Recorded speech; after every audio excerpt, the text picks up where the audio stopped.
So hello learner, welcome back to my YouTube channel A classes and आज हम अभ्यास प्रारूप 8 को देखने वाले हैं जो रीट लेवल फर्स्ट के लिए 2020-21 देखिए रीट लेवल सेकंड लेवल भी बोल सकते हैं हम दोनों के अंदर ही सेम डिटो चाइल्ड डेवलपमेंट हमें पढ़ना पड़ेगा। तो ये एक्सरसाइज यानी प्रैक्टिस सेट 8 है जिसके ऊपर हम अभ्यास करने वाले हैं। तो अगर आपको ये वीडियोस पसंद आ रही है प्रैक्टिस सेशन मैं और भी सारे सब्जेक्ट्स के डालूंगा, तो प्लीज़ चैनल को सब्सक्राइब करें और शेयर करें जो लोग आपके लिए तैयारी करें, अदरवाइज इसी का बेनिफिट आप किसी को नहीं मिल पाएगा। तो लेट्स स्टार्ट। फर्स्ट क्वेश्चन से स्टार्ट करेंगे हम। आपका छात्र, हाँ यहाँ पे एक मनोवैज्ञानिक भाव दिया होगा उससे आपको पता लगाना है क्या कर रहा है। आपका कोई छात्र किसी कारण से बहुत से, से दुखी देखकर शिक्षक के रूप में आपको कैसा लगेगा? कोई प्रभाव नहीं होगा, स्वयं दुखी होंगे, सांत्वना देंगे, दुख के कारण को दूर करने का प्रयास करेंगे। तो डी ऑप्शन सही हो जाएगा। आप क्या करोगे एज ए टीचर, आपको दुख के कारण का पता करना है और उसके निवारण के लिए कोशिश करनी है। किसी किसी समूह के सदस्य द्वारा नेता की यदि कोई अपशब्द कह दिया जाए, मान लो कि आपके समूह टीचर्स हैं उनके सदस्यों द्वारा अगर कोई नेता को आप अपशब्द कह देते हो तो नेता को कह दिया जाए तो नेता को चाहिए कि वह क्या करे? सदस्य को कठोर दंड दे? नहीं। सदस्य को बदलें या अपशब्द कहें, सदस्य को माफ कर दें, धैर्य के साथ कारण का पता लगाएं। आप क्या करोगे कि धैर्य के साथ कारण का पता लगाओगे, यही आपका आंसर होगा कि आपको जड़ तक जाना है, समस्या की जड़ तक कि आप उसने ऐसा क्यों कहा होगा, इस वजह को आप पता लगाएंगे, उसको दूर करेंगे। ठीक है। नेक्स्ट देखिए, एक छात्र कक्षा में आपको शिक्षक के रूप में गाली दे तो आप क्या करेंगे? गुस्से से आग बबूला हो जाएंगे, बदले से छात्र को गाली देंगे, कारण का पता लगाएंगे, छात्र को ऐसा न करने के लिए समझाएंगे। देखिए, आप आग बबूला और ये सारी चीजें क्यों नहीं हो सकती, इसका एक मैं कारण आपको बता देता हूँ कि आप पढ़ा रहे हो, आप जो पढ़ रहे हो उन बच्चों की एज क्या होगी? 6 वर्ष से लेकर 11 वर्ष तक।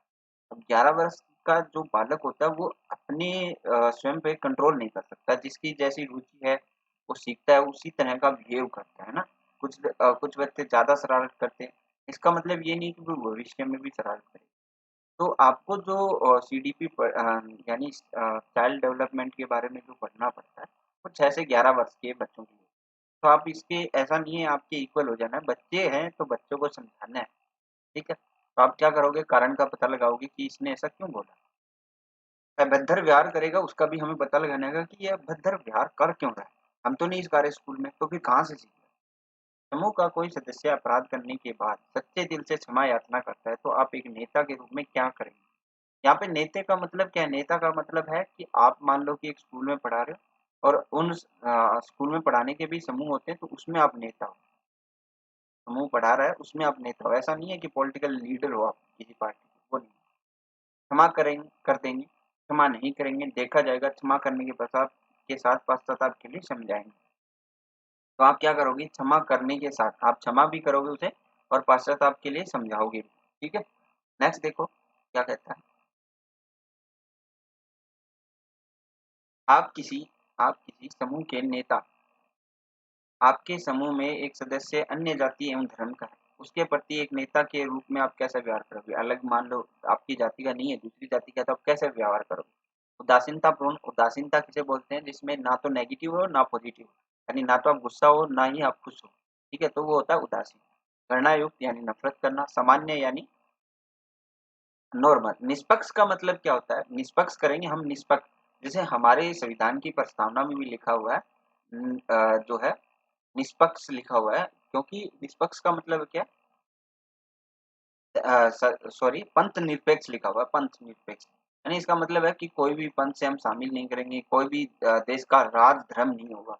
निष्पक्ष है वो। निष्पक्ष का मतलब है कोई भी किसी तरह का उसके अंदर भेदभाव नहीं होगा।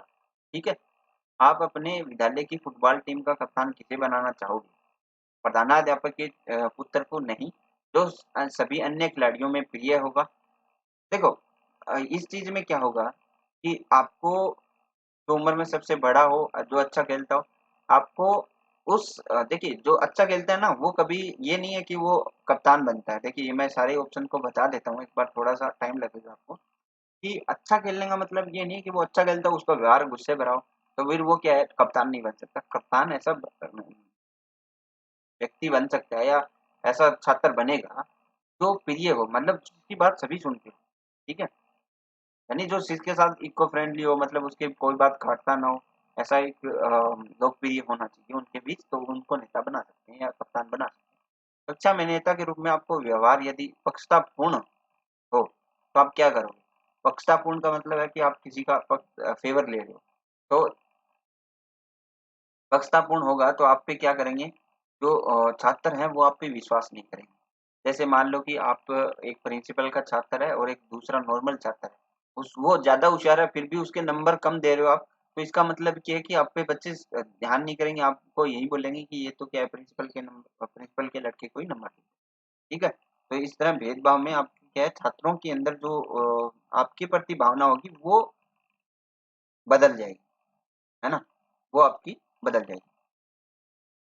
चलिए नेक्स्ट क्वेश्चन देखिए, नेतृत्व के गुण के लिए आवश्यक है। नेतृत्व का गुण के लिए क्या आवश्यक है? पर्याप्त धन, तो धन की आवश्यकता नहीं होती नेतृत्व के लिए।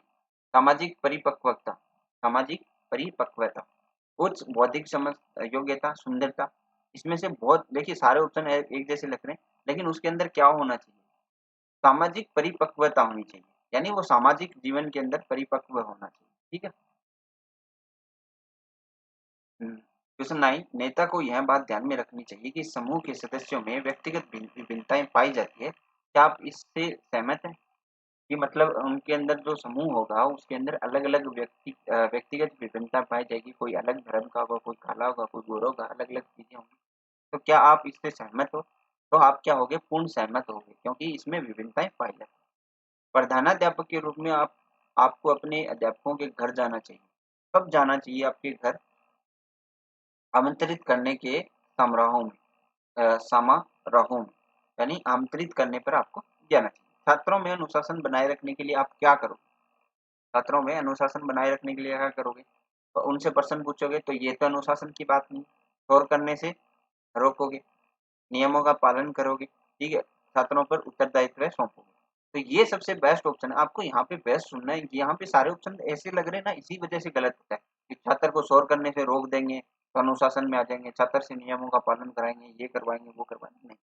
आपको छात्रों पर दायित्व डाल देना है। जो जैसे मान लो कि क्लास में एक दो लड़के होते हैं, एक दो लड़के ऐसे हैं जो बहुत शोर करते हैं, बहुत शोर करते हैं, तो उनको क्या है कि जब आप क्लास खाली हो तो आप क्या करते हो, इसको मॉनिटर बना दो, वो खुद शोर नहीं करेगा ना दूसरों को करने देगा। सिंपल सा है ना। यहाँ पे उत्तरदायित्व उन्हीं पे डाल दो, रिस्पॉन्सिबिलिटी डाल दो उनकी, है ना।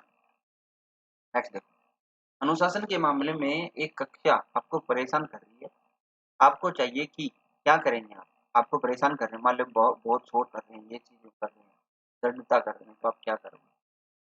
अन्य शिक्षकों की विधियों का अध्ययन करें कि अन्य शिक्षकों की जो अ, शिक्षक है जो क्लास लेते हैं उसके ऊपर ऐसा नहीं कर रहे, हमारे ऊपर स्पेशली क्या कर रहा है, क्या कमी आ रही है हमारे ऊपर, तो हम उसके ऊपर वर्क करें, ठीक है। छात्रों के लिए सिनेमा का मुख्य दोष है, छात्रों के लिए सिनेमा का मुख्य दोष क्या है? वो क्या करते हैं, अपनी कीमती समय को नष्ट करते हैं। वो क्या करते हैं, कीमती समय को नष्ट करते हैं। और हो सकता है कि वो बुरी संगत का भी असर करते हो, लेकिन यहाँ पे मेन जो चीज है, मुख्य दोष पूछा है यहाँ पे दोष नहीं पूछे, मुख्य दोष पूछे जो सबसे बेस्ट हो, ठीक है। तो क्योंकि अगर हम मान ले कि बुरी संगत भी पड़ सकती है, तो इसके साथ ये भी तो हो सकता है ना अच्छी संगत भी पड़े, इसलिए मुख्य दोष में नहीं आता, ये आता है आपके जो टेम्परेरी दोष में आता है। तो इसलिए हम मुख्य दोष की बात करें तो कीमती समय, पढ़ाते समय कक्षा में शोर हो रहा है तो अध्यापक किस प्रकार का आदेश दे? आपको आदेश कैसे देना है? तो आप क्या करेंगे, मेज पर मुक्का मारकर। कैसे आदेश देगा? मेज पर मुक्का मारकर, ताकि एक मतलब वहां पे ऐसा महसूस हो कि ऊंचे स्वर में बोलकर आप नहीं करोगे, आप मेज पे मुक्का मार के दोगे, ठीक है। तो इससे क्या होगा, उनको डर लगेगा, थोड़ा सा डरेंगे तो वो चुप हो जाएंगे, शांत हो जाएंगे। आपने देखा है कभी कभी ज्यादा हो जाता है, आप बोलते जाते हो, टीचर बोलता जाता है, ऊपर से स्टूडेंट बोलते जाते हैं, कोई चुप नहीं होता, फिर अचानक से आप एक मेज पे मुक्का लगाते हो तो सारे चुप हो जाते हैं, ठीक है। नेक्स्ट देखो, ये मनोवैज्ञानिक है इसलिए आपको बता रहे हैं। ऐसे क्लासेस के अंदर आपको ये क्वेश्चंस अगर आप पढ़ के देखते हो, आप सारे टेस्ट करते हो, तो आपके आगे एग्जाम में हूबहू क्वेश्चन आएंगे, आपको कोई दिक्कत ही नहीं आएगी, क्योंकि आपके सामने इतने क्वेश्चन हो जाएंगे 20 मॉक टेस्ट में 600 क्वेश्चन हो जाएंगे। क्वेश्चन 15 देखिए, शिक्षकों को शिक्षा शिक्षा के पूर्व अपने विद्यार्थियों का स्तर अवश्य जानना चाहिए। आप इस कथन से कहाँ तक सहमत हैं? शिक्षा को शिक्षकों को क्या करना चाहिए? शिक्षकों के पूर्व में मतलब विद्यार्थियों का स्तर कैसा है, कैसे उन्हें पढ़ाना है, उससे पहले जान लेना चाहिए। तो ये बात क्या है, पूर्णतः सहमत है। क्योंकि मान लो कि अगर आपकी क्लास है और उसमें लोगों को एबीसी नहीं आ सकता, तो आप मीनिंग कैसे पढ़ाओगे? उन छात्रों को मीनिंग्स कैसे पढ़ाओगे? ठीक है, तो आपको पता होना चाहिए कि उनको क्या। परीक्षा भवन में परीक्षार्थियों के आतंकवादी व्यवहार को रोकने के लिए आपके लिए क्या किया जाए? तो हम क्या कर सकते हैं कि कानून व्यवस्था बनाए रखने का सरकार से प्रबंध कराएं, कि कानून की अवहेलना ना हो, इसके लिए आप क्या कर सकते हो? सरकार से प्रबंध करवा सकते हो। नेक्स्ट,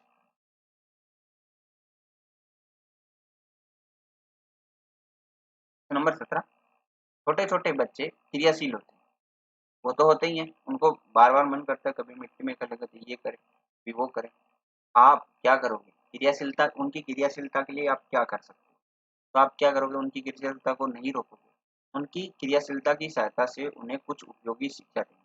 यानी अगर आप मान लो कुछ अच्छा सिखा सकते हो उपयोगिता से संबंधित, तो उनके लिए आप करोगे, उनकी क्रियाशीलता की सहायता से उनके कुछ उपयोगी शिक्षा देंगे। ठीक है।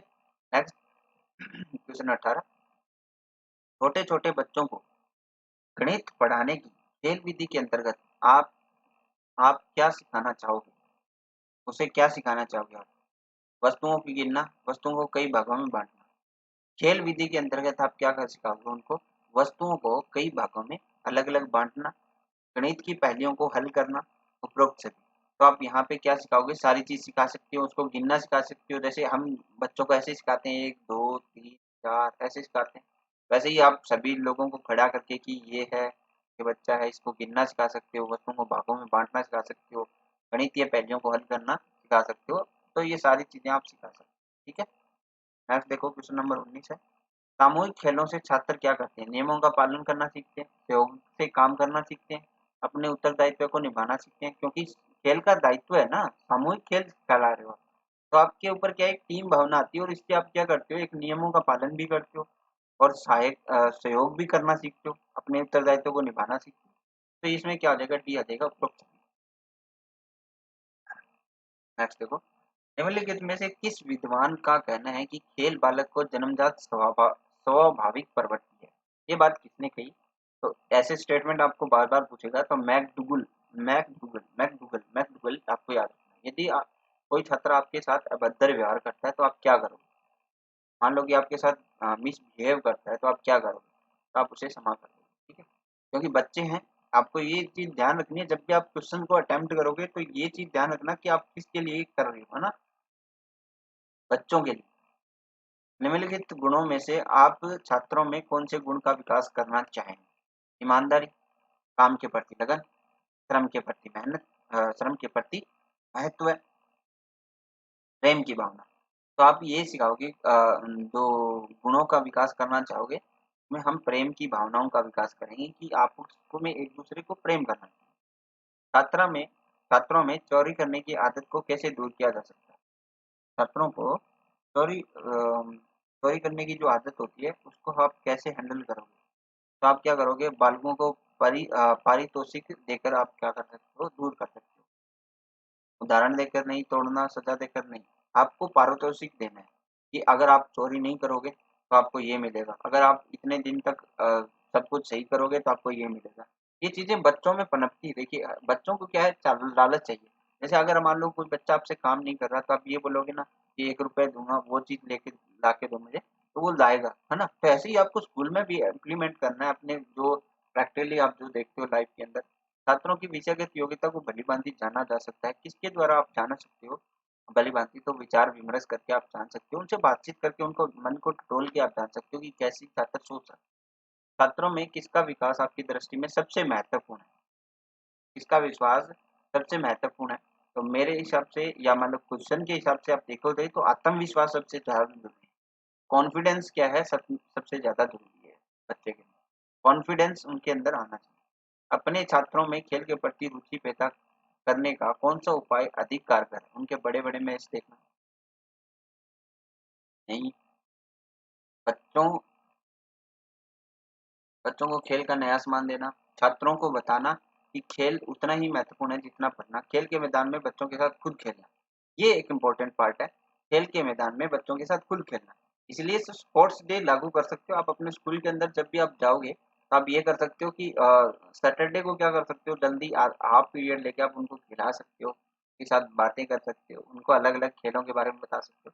ये एक बहुत ही कारगर सिद्ध होगा। देखिए, आपको इम्प्लीमेंट खुद करना चाहिए। सरकार जो रूल्स बनाती है वो बहुत अ, रिसर्च करके बनाती है, फिर भी इसमें फॉलो नहीं हो पाता। लेकिन आपको चाहिए कि आप शिक्षा के साथ आप अपने आप से बेहतर कर सकते हो। देखो, आपने अगर मान लो कि गवर्नमेंट एग्जाम निकाल के आप टीचर बनते हो, तो आप अपने आप से बेहतर कर सकते हो। ये सारी चीज़ें आपको इम्प्लीमेंट करनी है और खुद से प्रॉमिस करना है कि हम एक अच्छे टीचर बन के दिखाएँगे। और जो इज़ाफ़ा है, जो गवर्नमेंट स्कूल के अंदर जो कमी आई है, वो इज़ाफ़ा हम ला के देंगे।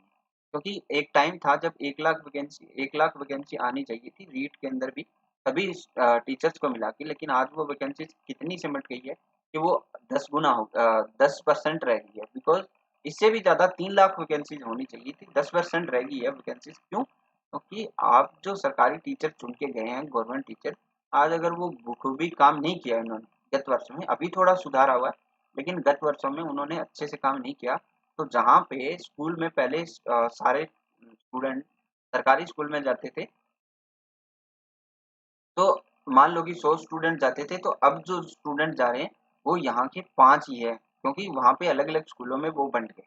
अगर मान लो कि आज भी सारे स्टूडेंट स्कूलों में आ जाए, तो आपको पता है वैकेंसीज़ जल्दी करवानी पड़ेगी, सरकार को, गवर्नमेंट को भी करवानी पड़ेगी। एक छात्र कक्षा में प्रदर्शन करने का प्रयास करता है और सरदर्द बन जाता है। प्रदर्शन करने का प्रयास करता है और सरदर्द बन जाता है, तो आप क्या करोगे? तो आप क्या करोगे? उसको सहज रूप से लूँगा। आपको गुस्सा नहीं करना, सहज रूप से लेना, ठीक? छा छात्रों को चिड़ियाघर घुमाते समय अध्यापक किन बातों पर अधिक ध्यान देना चाहिए कि छात्र जानवरों को ना छेड़े? सबसे ज़्यादा इम्पोर्टेंट है कि छात्र जानवरों को ना छेड़े। अगर जानवरों को छेड़ेंगे तो फिर वो भी जानवर भी आक्रामक रूप ले सकते हैं। शिक्षक विद्यार्थियों को मानसिक तनाव से बचा सकते हैं। कैसे करके बचा सकते हैं? आलोचनात्मक दृष्टिकोण बिल्कुल नहीं चलेगा। आलोचना आप करोगे तो नहीं चलेगा। नैतिक धारणा से आप बचा सकते हो, उसको नैतिक शिक्षा के बारे में बता सकते हो। इसलिए मैं कहता हूँ भी हूँ कि आपको नैतिक शिक्षा पे ज़्यादा फोकस करना है स्कूल में रहते हुए। क्योंकि आर्ट, साइंस, कॉमर्स जो भी है आपके, मतलब आप मैथ पढ़ाओगे, हिंदी पढ़ाओगे, इंग्लिश पढ़ाओगे, वो चीज़ें आप सिखा सकते हो उसको। लेकिन नैतिक शिक्षा की धारणा स्कूल के अंदर ही पनपेगी, तभी वो बाहर जाके नैतिक शिक्षा को फॉलो करेगा। अगर आप ये मानते हो कि हिंदी, इंग्लिश अगर वो इस टाइम में कमज़ोर है, तो वो आगे और कक्षाओं में भी सीख सकता है। लेकिन नैतिक शिक्षा एक बाल्यकाल में अगर सीखेगा, तो आगे जाके भी उसका इफ़ेक्ट रहेगा। अपने विद्यार्थियों में स्व-अनुशासन विकसित करने के लिए आपको क्या करना है? तो आप अच्छे आचरण के नियमों को से परिचित कराएँगे उन बच्चों को कि ऐसे-ऐसे आचरण करना है। तो ये हमारा 8वां जो टीडीपी का जो प्रैक्टिस सेट था पूरा कर लिया और बहुत ही अच्छे क्वेश्चन है। मैं मेरे हिसाब से आप इतने सारे क्वेश्चन करके जाओगे तो इन क्वेश्चन से आपकी मनोविज्ञान बेहतर होगी और बहुत ही बढ़िया हो जाएगी, है ना? तो आज के लिए बस इतना ही। आई होप आप इस वीडियो को पसंद करेंगे। डेफ़िनेटली करेंगे क्योंकि अच्छा कंटेंट है और आपको पढ़ना भी चाहिए, तो लोगों के साथ शेयर भी कीजिए। आज के लिए बस इतना ही। Thank you.